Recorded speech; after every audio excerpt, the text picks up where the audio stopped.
It's no secret that small business is king in Iowa City. When walking downtown, you're inundated by the small retail boutiques and restaurants that you've been meaning to try for some time now. But why isn't there a McDonald's in the Ped Mall for a late night bite, or a place to get a quick t shirt without a hefty price tag? I sat down with Wendy Ford, an economic development coordinator for the city, and asked her why there aren't more recognizable names downtown, and the answer is not what you might expect. There have been eras in Iowa City where we've thought, oh, wouldn't it be great to have, for example, Urban Outfitters or Target, and we've approached those kinds of companies, and they've said, well, what's the traffic like? And they base their locations on exactly how much automobile and or foot traffic there is, and they don't see Iowa City as being quite large enough to be worth that kind of investment, especially in the downtown area. People don't have places to, buy underwear and socks, for example, within walking distance. There are unmet retail needs in downtown particularly.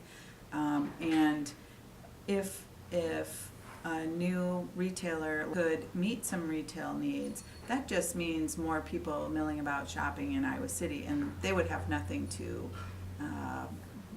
feel like there's either competition with them or that the big corporate giant is going to take over in Iowa City or so. So While Iowa City has seen the waning presence of big business in different periods over time, the community has found ease in sustaining small business. Next, I headed to the Haunted Bookshop on the north side of town to speak with owner Neil Sylvan. She talks a little bit about the cultural significance of keeping small business alive and how owning her own store gives her complete creative control. When they say city of literature, part of what they're talking about is the fact that this place can exist. I get inventory like this because my neighbors have fantastic taste. I can sell inventory like this because the people who come here are like, you have this? I'll be here all the time. Oh, and there's a cat! I have freedoms that are not available to people who work for corporate.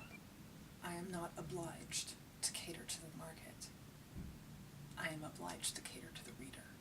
That's a much more personal, much more satisfying, much more constructive way to live. This is really hard. I do all of our taxes. I do all of our accounting. I am the janitor. The margins are thin. If anything kills the book, it will be my failure to convey to people how wonderful the opportunity of going to bookstores is. There are two sides to the equation. On one hand, consumers are looking for the convenience of big city living, and on the other, the desire to keep the small businesses that contribute so much to the culture of the city. It remains to be told how things will change and what exactly these changes will mean for this college town.